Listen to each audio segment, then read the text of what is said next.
Good afternoon. Hello, How are you today? I'm fine, thanks. No betting you know that you're having an oral test this thing. First of all, I want to tell me something about yours. Do you mind? No, not at all. My name is Artan Galang. You can call me Artan. I'm 12 years old. I live at BRC 1. My telephone number is 88324743. I study at Alvida Junior High School. I'm class 7. By the way, where are you from?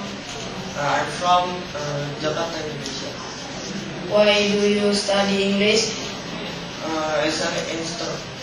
It is an international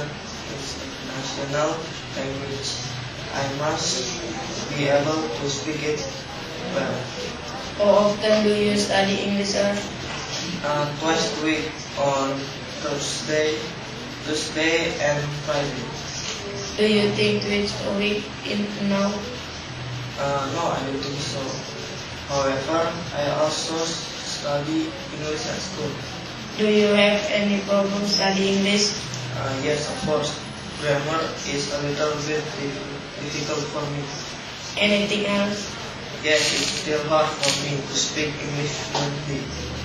Don't worry, you sound plan goodbye for now. Bye.